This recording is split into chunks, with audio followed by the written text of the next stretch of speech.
ในวันนี้ได้รับเมตตาองค์แสดงพระธรรมเทศนาในการทศพรโดยเมตตาของอาจารย์เจ้าคุณพระเทพวชิรวาทีผู้ช่วยเจ้าวาดวัดพระจุลวงศาวาส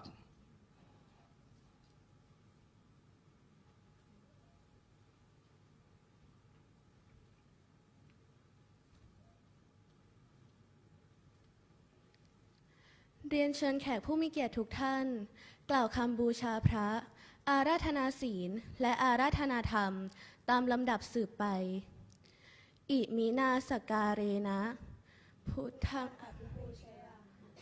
อิมินาสการเรนะธัมมังอภิปูชยามะ อิมินาสการเรนะ สังฆังอภิปูชยามะ อะระหังสัมมาสัมพุทโธภะคะวาพุทธังภะคะวันตังอภิวาเทมิสวากขาโตภะคะวะตาธัมโมธัมมังนะมัสสา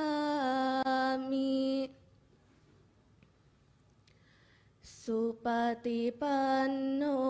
ภะคะวะโตสาวกสังโฆสังฆังนะมามิมะยังพันเตวิสุงรักขณทายะติสารเนนะสหะปัญจศีลานิยาจามะทุติยัมปิมะยังพันเตวิสุงรักขณทายะติสารเนนะสหะปัญจศีลานิยาจามะตติยัมปิมะยังพันเตวิสุงรักขณทายะติสารเนนะสหะปัญจศีลานิยาจามะ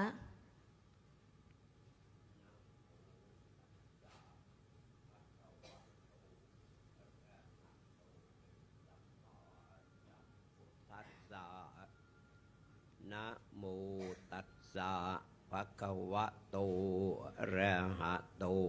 สัมมาสัมพุทธัสสะนะโมตัสสะภะคะวะโตอะระหะโตสัมมาสัมพุทธัสสะนะโมตัสสะภะคะวะโตอะระหะโตสัมมาสัมพุทธัสสะนะโมตัสสะภะคะวะโตอะระหะโตสัมมาสัมพุทธัสสะนะโมตัสสะภะคะวะโตอะระหะโตสัมมาสัมพุทธัสสะพุทธังสรณังคัจฉามิพุทธังสารนังคัจฉามิธัมมังสรณังคัจฉามิธัมมังสารนังคัจฉามิสังฆังสรณังคัจฉามิสังฆังสารนังคัจฉามิทุติยัมปิพุทธังสรณังคัจฉามิทุติยัมปิพุทธังสารนังคัจฉามิทุติยัมปิธัมมังสรณังคัจฉามิทุติยัมปิธัมมังสารนังคัจฉามิทุติยัมปิสังฆังสรณังคัจฉามิทุติยัมปิสังฆังสารนังคัจฉามิตติยัมปิพุทธังสรณังคัจฉามิตติยัมปิพุทธังสารนังคัจฉามิตติยัมปิธัมมังสรณังคัจฉามิตติยัมปิธัมมังสารนังคัจฉามิตติยัมปิสังฆังสรณังคัจ จฉามิ ตติยัมปิสังฆังสารนังคัจฉามิ ปานาติปาตาเวระมณีสิกขาปะทังสมาธิยามิ ปานาติปาตา เวระมณีสิกขาปะทังสมาธิยามิ อาทินนาทานาเวระมณีสิกขาปะทังสมาธิยามิ อาทินนาทานา เวระมณีสิกขาปะทังสมาธิยามิ กาเมสุมิจฉาจาราเวระมณีสิกขาปะทังสมาธิยามิ กาเมสุมิจฉาจารา เวระมณีสิกขาปะทังสมาธิยามิ มุสาวาทาเวระมณีสิกขาปะทังสมาธิยามิ มุสาวาทา เวระมณีสิกขาปะทังสมาธิยามิ สุราเมรยามัจจาปมาทัฏฐานาเวระมณีสิกขาปะทังสมาธิยามิ สุราเมรยามัชฌะปมาทฐานา เวระมณีสิกขาปะทังสมาธิยามิ อิมานิปัญจสิกขาปทานิสีเลนะสุขติงยันติสีเลนะโภคะสัมปทาสีเลนะนิพพุติงยันติตัสสมาสีลังวิโสทะเย สาธุ พระมาจะโลกาทิปติสหัมปติกันอัญชลีอันทิวรังอายาจะทันสันติทัสสัตตาปราชักขชาติกา เทเสตุธรรมัง อนุกรรมปิมังปะชัง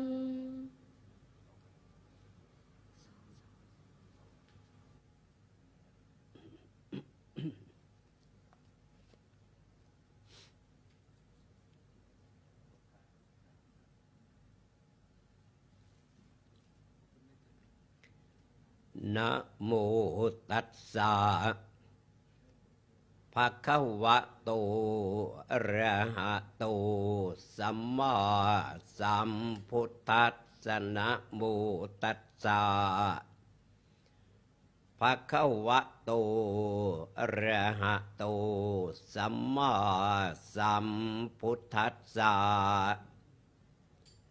นะโมตัสสะภะคะวะโตอะระหะโตสัมมาสัมพุทธัสสะพุทธติวรวนาเพติอิทังสัทธากปิลวัตถุงอุปนิสสายะนิโครธาราเมวิหรันโตโปครวัตสังอารัปปะกะเทสีติอี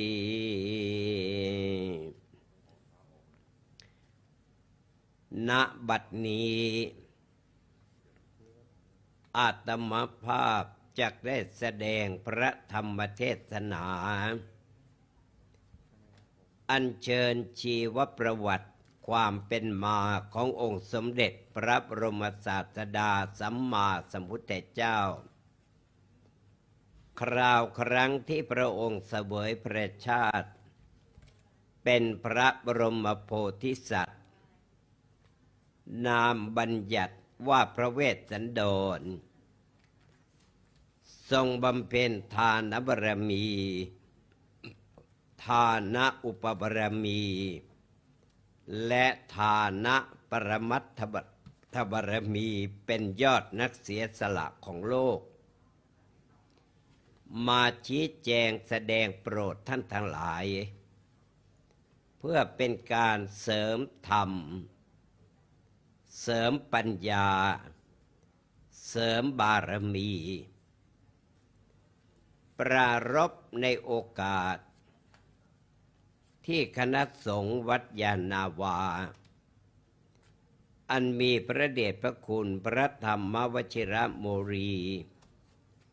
เจ้าอาวาสวัดยานนาวาเป็นประธาน พร้อมด้วยท่านพระเถรานุเถระ เจ้าคณะพระสังฆาธิการในพระอารามทุกรูป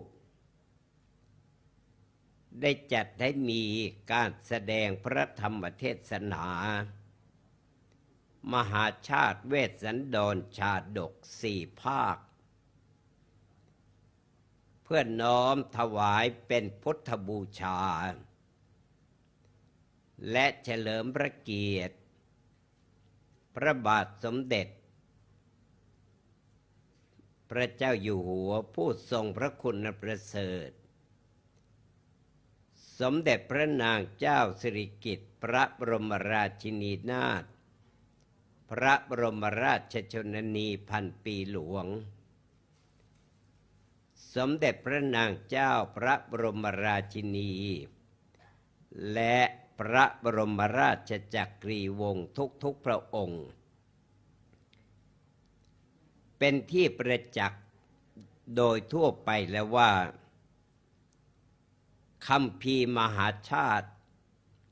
หรือเวสสันดรชาดกเป็นคัมภีร์สำคัญคู่ชาติคู่บ้านคู่เมืองของไทยมาตั้งแต่ครั้งสุโขทัยเป็นราชธานี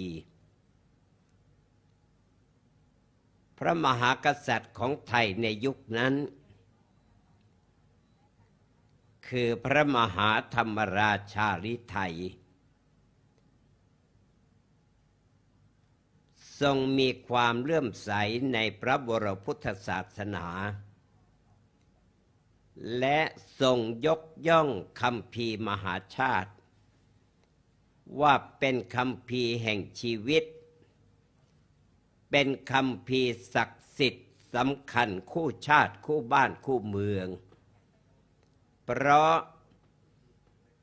มีหลักธรรมคำสอนที่สอดคล้องต้องด้วยจริตอัธยาศัยชาวไทยทั้งประเทศคือสอนให้อยู่ร่วมกันฉันมิตรรักกันเหมือนพี่ดีกันเหมือนน้องปรองดองกันเสมือนญาติผิดพลาดให้อภัยซึ่งกันและกันมีอะไรก็แบ่งปันกันกินกันใช้มีน้ำใจไมตรีเอื้อเฟื้อเกื้อหนุนเจือจุนซึ่งกันและกันอยู่ร่วมกันด้วยการเหลียวแลซึ่งกันและกันทั้งในยามสุขและในยามทุกข์ จนกลายเป็นวัฒนธรรมประจำชาติว่าพริกเรือนเหนือเกลือเรือนใต้หมูไปไก่มาคอยสอดคอยส่องคอยมองคอยเมียงบ้านใกล้เรือนเคียงคอยเรียกขานไต่ถามยามทุกข์ข้าวสุขข้าวสารขาดเหลือเจือจานกันด้วยน้ำใจเมตตาปราณีมีความเอื้อเฟื้อพริกอยู่เรือนเหนือเกลืออยู่เรือนใต้พี่ให้ไก่มาน้องเอาปลาไปวิสัยคนไทยย่อมมีเมตตาทำให้สังคมไทยเป็นสังคมอุดมสุขเพราะเป็นสังคมอุดมด้วยน้ำใจท่านทั้งหลายลองนึกภาพ จริตอัธยาศัยคนไทยนั้น นิยมไปเยี่ยมกันในเวลาป่วย ไปช่วยกันในเวลาตาย และไปแสดงความเห็นใจกันในเวลาเผา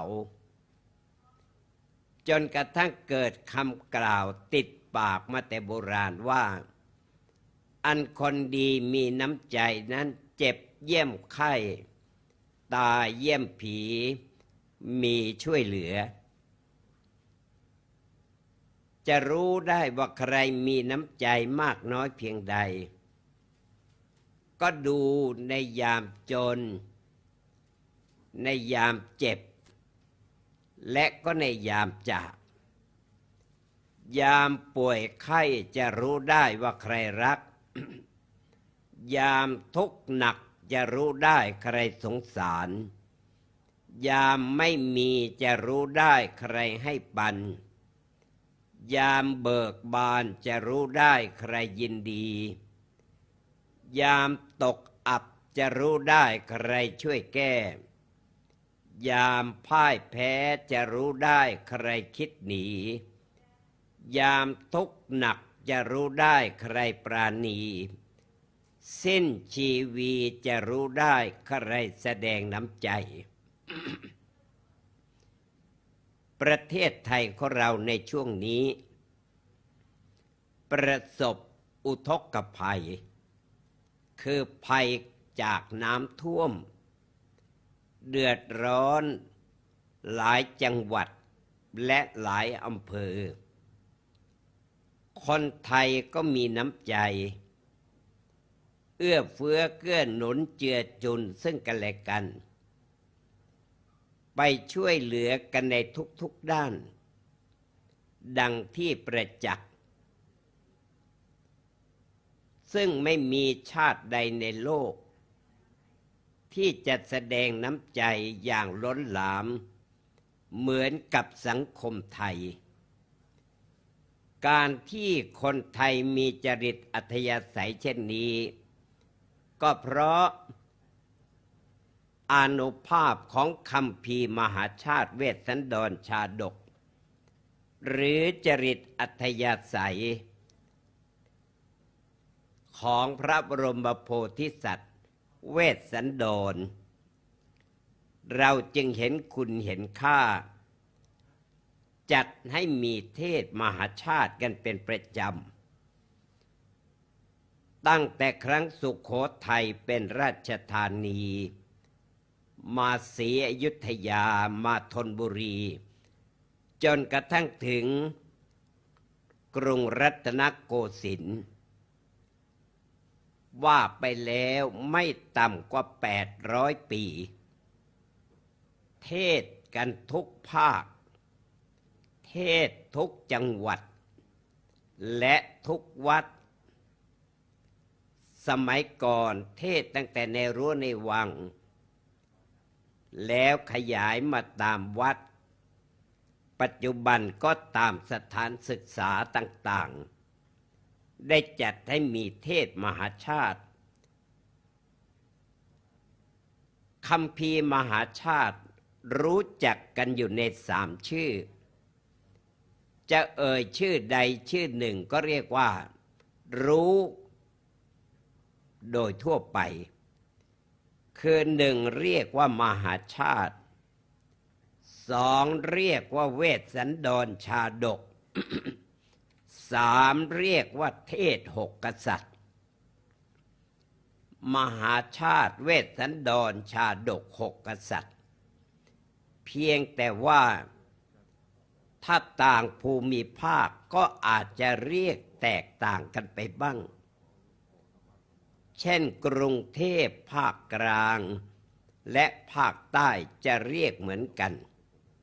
คือเรียกว่าเทศมหาชาติหรือเวสสันดรชาดก ภาคเหนือเรียกว่าบุญตั้งธรรมหลวง พิธีตั้งธรรมหลวง ภาคตะวันออกเฉียงเหนือเรียกว่าบุญพเวท ก็คือบุญพระเวทนั่นเอง และเรื่องนี้ เป็นเรื่องของเจ้าฟ้าเจ้าแผ่นดิน ไม่ใช่เรื่องของสามัญชนคนธรรมดา ผู้ใดได้สดับได้บูชาแล้วจึงชื่อว่าเกิดสิริแก่ตน เกิดมงคลแก่ชีวิต ในกันนี้เป็นมหาชาติเวสสันดร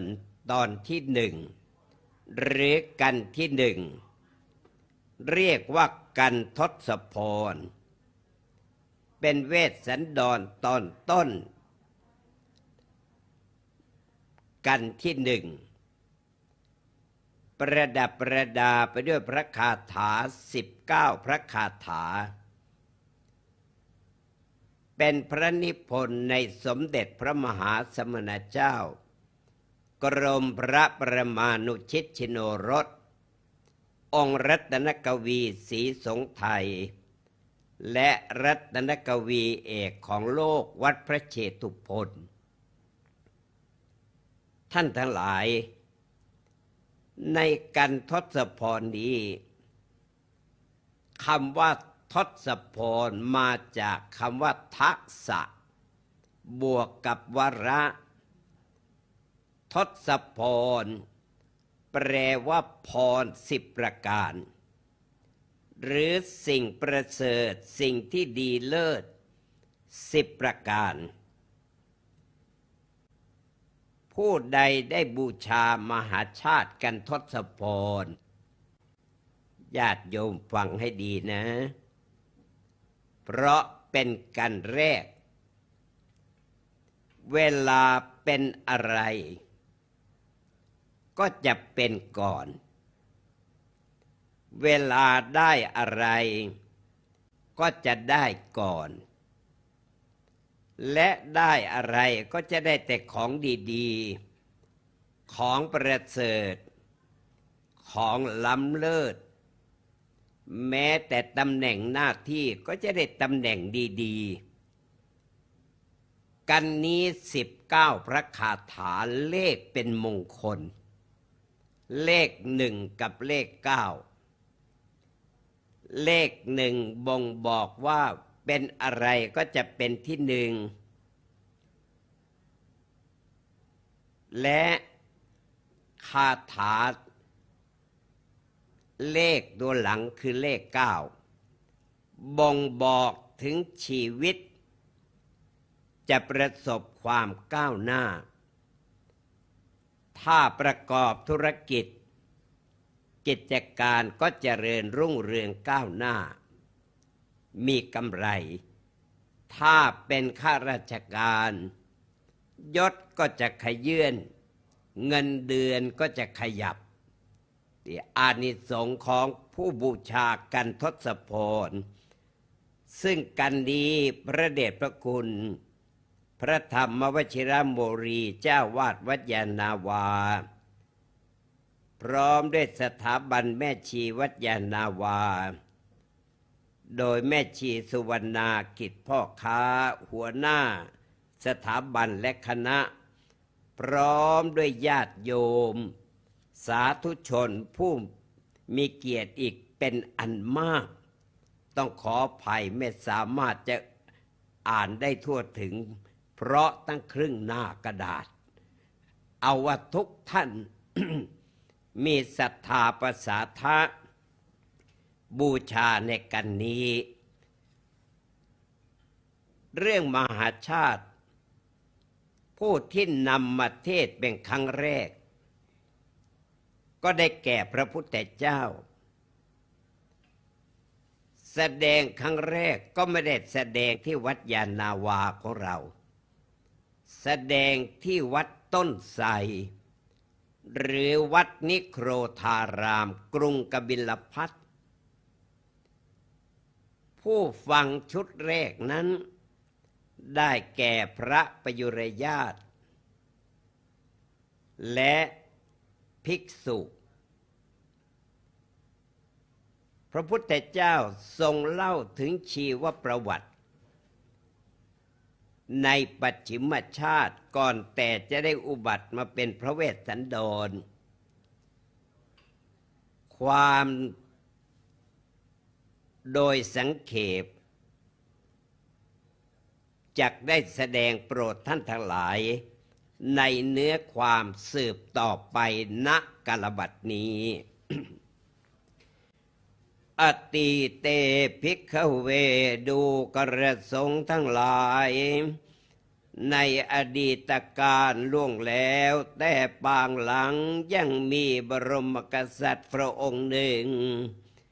ทรงพระนามว่าพระเจ้าศรีวิราชบรมกษัตริย์ถลิงถวัลยราชสมบัติในกรุงศรีวิราชบุรี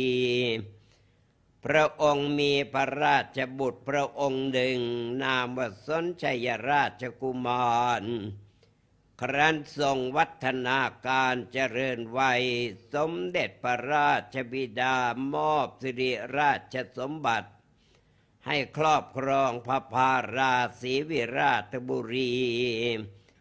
อภิเษกกับพระพุทธดีราชธิดาแห่งสมเด็จบรมกษัตราจอมจุฑามัทราชพระเยาวมารมาศมิ่งมกุฎพุทธดีแต่ปางก่อนพระนางมีมูรปณิธีได้ตั้งไว้ตั้งแต่พัทธกัปนับถอยหลังลงไปได้91กัปพระวิปัสสีสัมมาสัมพุทธเจ้า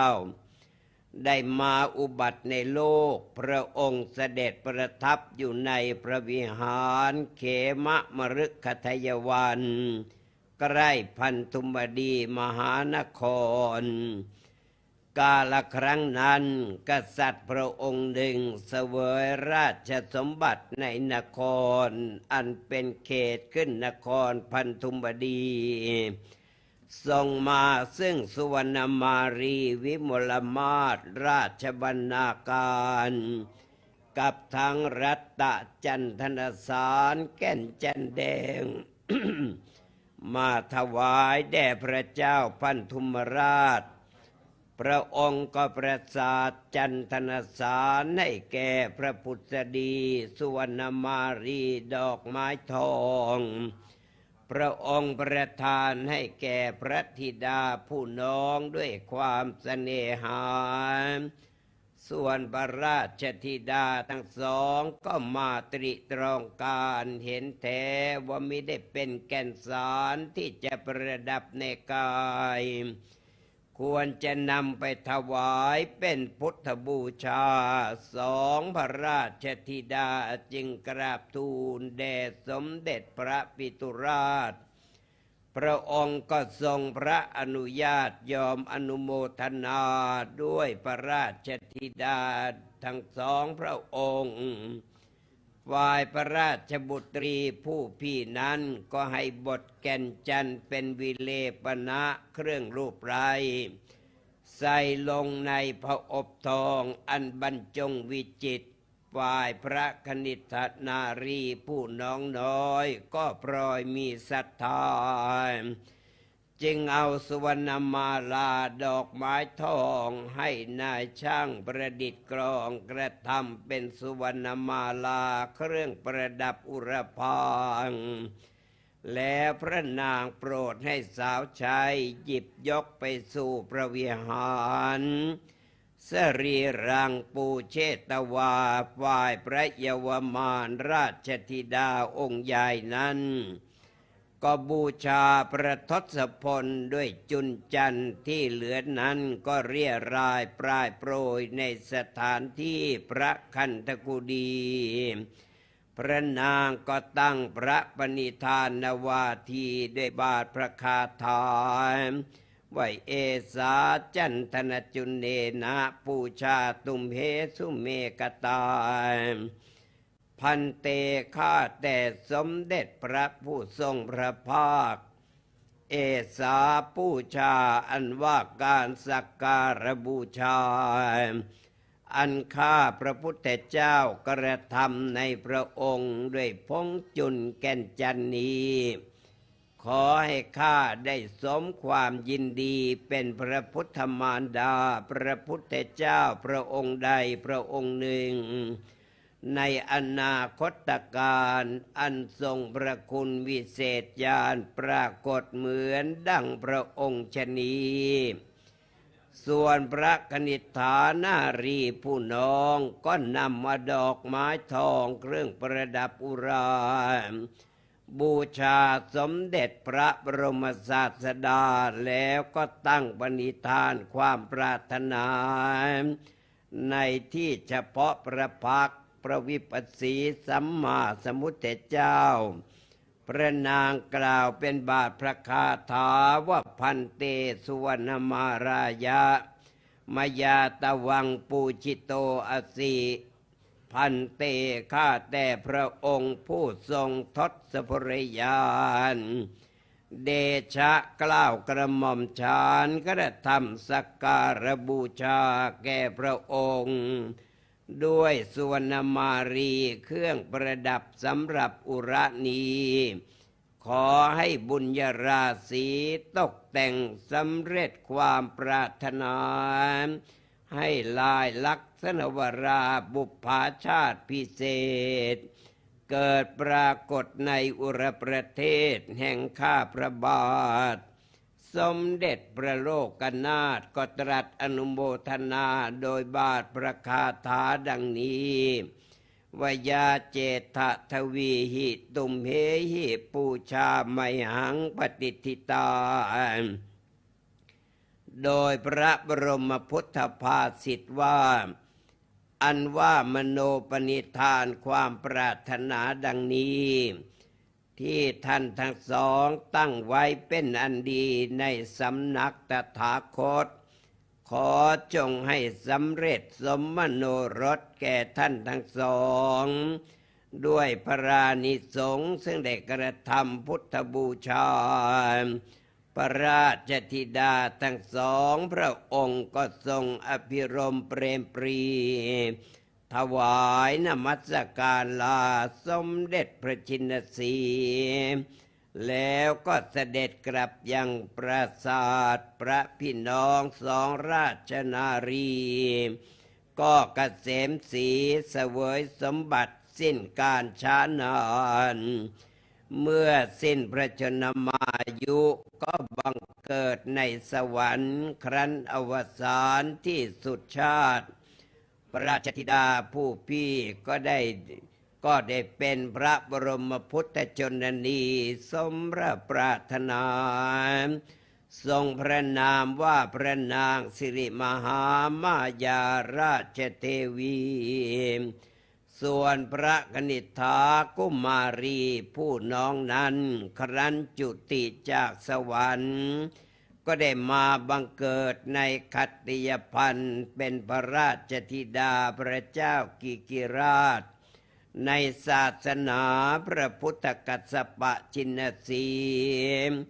พระราชบุตรีกอบด้วยฉัพพนรังสีสุวรรณมารามาศ ประดุจนายช่างผู้ฉลาดวาดเขียนเป็นเครื่องประดับพระอุระองค์อันรจนาจึงทรงพระนามอุรัชธาราชกุมารีเมื่อพระชนมายุได้16 ปีได้ฟังพัตตานุโมทนาสมเด็จพระสัพพัญญูพระนางก็ตรัสรู้พระอรหัตตัดกิเลสเป็นสมุจเฉทประหารเข้าสู่พระนิพพานในศาสนาพระกัสสปะสัมมาสัมพุทธเจ้าราชาสมเด็จพระเจ้ากิกิราชพระองค์มีพระราชบิดาอื่นอีก7 พระองค์ทรงพระนามต่างกันคือนางสมณีนางสมณะโคตานางภิกขุณีนางภิกขุทาสิกานางธรรมานางสุธรรมานางสังฆทาสีส่วนนางสุธรรมานั้นครั้นสิ้นชีพแล้วไปบังเกิดในสวรรค์ชั้นดาวดึงส์ทรงพระนามว่าพุทธดีเป็นพระอัครมเหสีสมเด็จอมรินทราเมื่อบุ ปนิมิตปรากฏแก่พระพุทธดีเทพกัญญาเป็นจะจุติสิ้นพระชนมพรรษานิราชร้างจากทิพยสถานสักโกเทวราชาสมเด็จท้าวมัคควานตรีเนตรทรงทราบเหตุปัญจปุปนิมิต5 ประการอันเกิดแก่พระเยาวมานมิ่งมเหสีจึงทรงพาเทพพุทธดีไปยังแท่นที่นันทวโนทยานยังพระเยาวมานให้บรรทมในแท่นทิพยสายญาติอันยิ่งยงท้าวเธอก็เสด็จทรงพระสายญาติร่วมทิพยอาสด้วยพระพุทธดีเทพอัปสรเมื่อเท้าเธอจะประสาทพรก็กล่าวเป็นบาทประคาถาชนีว่าพุทธตีวรวนาเพวเรทสปเวชโตสักโกสมเด็จอมรินทราธิราชจึงมีเทวราชบัญชาตรัสประพาสว่าพัดเทดูกระเจ้าผู้มีสุนทรภักดิ์กอบด้วยสุภลักษณ์อันวิเศษหาผู้ที่จะติเตียนมิได้ยังวรังประพรสิ่งใดเป็นที่เจริญใจแห่งเจ้าอันจะลงไปบังเกิดในมนุษยโลกจะต้องวิโยกจากทิพยพิมานวรัตสุเจ้าจงเลือกเอาพร10 ประการตามความปรารถนาพระพุทธดีเทพกัญญาก็อัญชลีกรประนมบังคมทูลถามท้าวสหัสนัยเทวราชว่ากรรมอันใดจะให้เคลื่อนคลาดจากทิพยพิมานเหมือนลมพายุมาพัดผ่านเพิกถอนหมู่ไม้ให้กำจัดไปจากพื้นพระสุธาจงทรงพระกรุณาตรัสให้ทราบแก่ข้าพุทธดีสมเด็จท้าวโกสีอมรินทราธิราชเมื่อพระเยาวมานมาศพุทธดีสิ้นสมบฤดีประมาทจึงตรัสประพาสตอบสุนทรวาทีว่าพัดเทดูกระเจ้าพุทธดีอย่ามองสีโทมนัสเราทั้งสองจะต้องกำจัดจากกันในครั้งนี้เจ้าจงอภิรมย์ยินดีรับเอาซึ่งทศวรพร10 ประการพระพุทธดีสดับเทวองค์การพรางพระเยาวมานก็กล่าวเป็นพระคาถาว่าวรัญเจเมอโทสกะตัตถะอัสสังมเหสิยาสักกะข้าแต่สมเด็จอมรินทราธิราชข้าพระบาทจะจากไปสู่มนุษยเมืองไกลจะขอรับพระพรชัยทูลสนองเหนือเกศาข้าพระบาทถวายบังคมลาลงไปเอาชาติกำเนิดขอให้ข้าไปบังเกิดในปราสาทแห่งพระเจ้าศรีวิราชอันทรงศักดิ์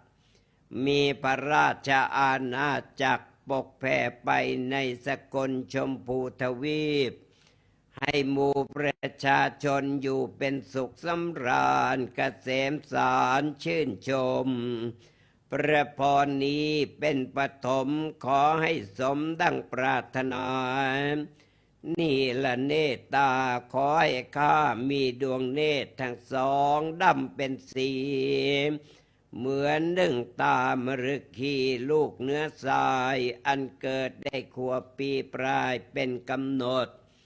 พระพรนี้เป็นคำรบ2จงปรากฏแก่ข้าพเจ้านี่ละพมูอันหนึ่งเล่าขอให้ขนคิ้วข้าเขียวดูงามคำบริสุทธิ์เป็นสีระยับดุจสร้อยคอมายุรยุงอามพระพรนี้เป็นคำรบ3จงสมได้ความปรารถนา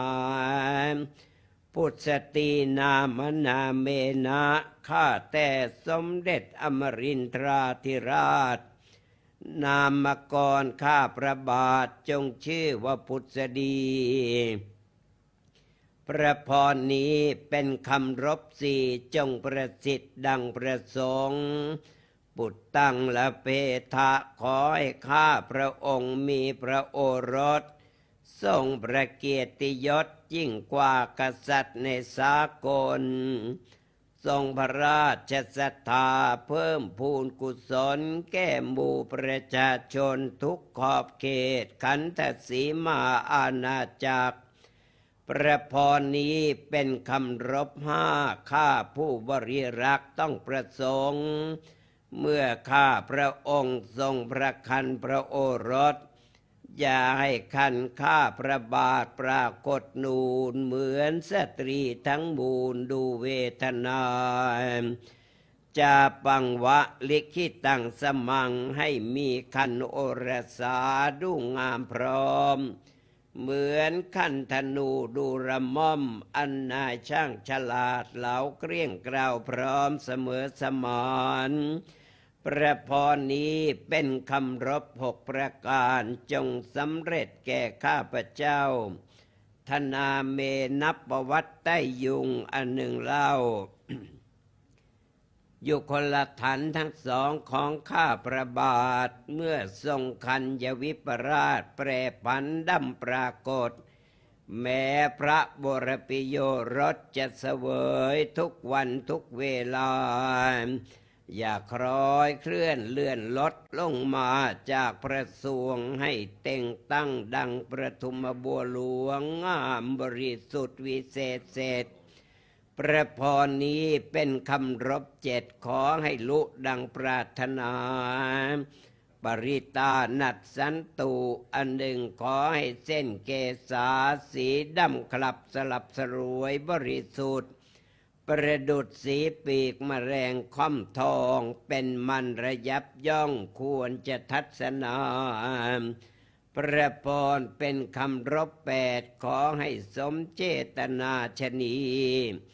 สุขุมัชวีขอให้ผิวเนื้อละเอียดเป็นนวลละอองดุจทองคำธรรมชาติ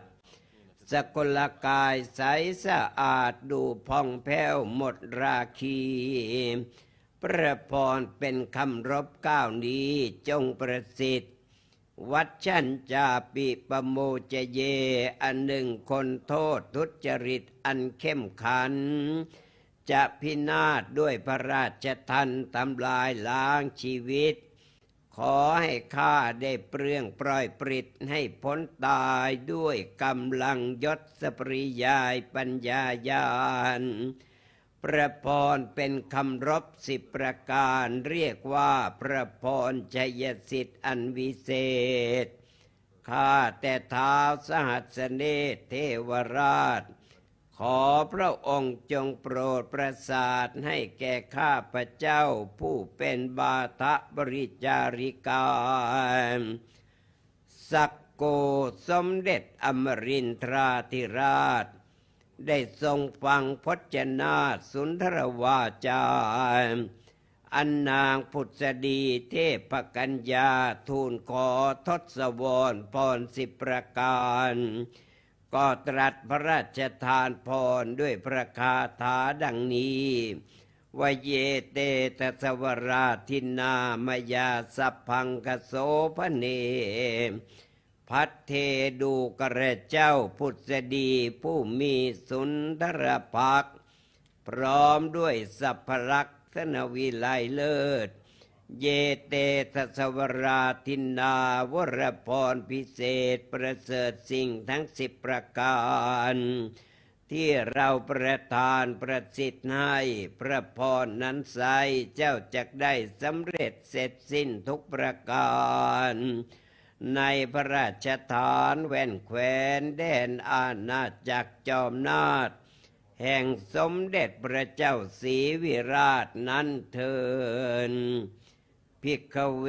ดูกระสงฆ์ผู้ทรงศีลสิกขามะขวาอันว่าท้าวมะขวานเทวราช ผู้เป็นพระราชสามีของนางอัปสรราชสุชาดา ทรงพระราชทานซึ่งทศวรพิธพร10 ประการแก่พระพุทธดีเทพนารีแล้ว